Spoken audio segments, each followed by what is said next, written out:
Hello and welcome to another episode of the SITREP. Lately, I have had a lot of people ask me how VA calculates disability ratings.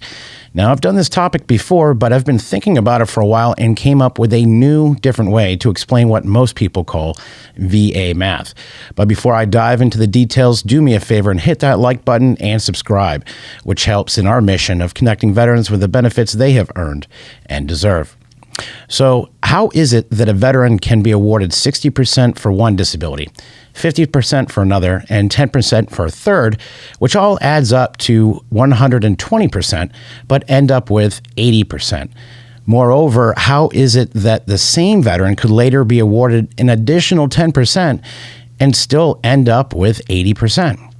Well, grab a sheet of paper and pencil, and let's see how VA math works. Create 5 columns where column 1 is rating, column 2 is remainder times rating, column 3 is product, column 4 is remainder minus product, and column 5 is remainder. Under remainder, we want to go ahead and write 100%, which represents the highest amount of VA disability achievable. And sticking with the example I provided earlier, using 60%, 50%, and 10%, we now want to list out our disability ratings from highest to lowest in column 1. Now we want to take the remainder from the previous line, which is 100%, and multiply it by the respective disability rating, which is 60%. This gives us a product of 60%, and then we want to subtract the product from the previous line's remainder, and we end up with 40%. We are going to repeat this process on the next line. So take the previous line's remainder of 40%, multiply it by 50%, which gives us a product of 20%. Then subtract it from 40%, and you end up with a remainder of 20%. Again, jump to the next line, and we multiply the previous remainder by 10%, get a product of 2%, subtract that from 20%, and end up with 18%. Now, there are 2 ways you can get to your final rate of disability. You can either add all of the products, which gives you 82%, or you can subtract 18% from 100%, which also gives you 82%.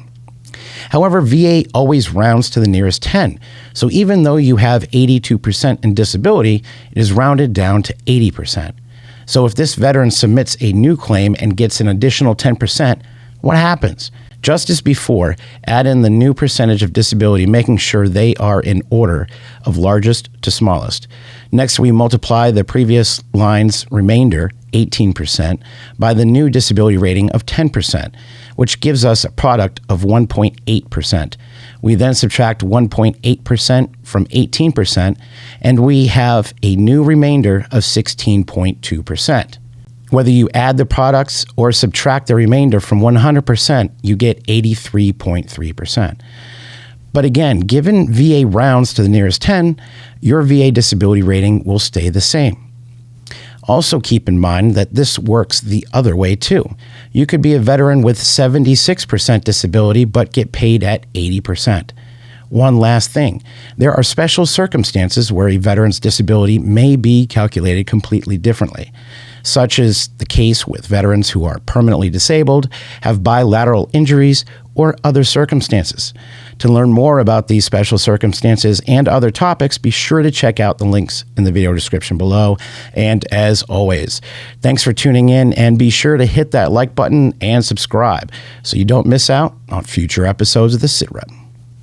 Hey folks, connecting with your benefits is our primary mission, and the SITREP is providing more options than ever. Subscribe to our free email newsletter, subscribe to our audio podcast channel, or subscribe to our content on YouTube. For details and links, check out the description below.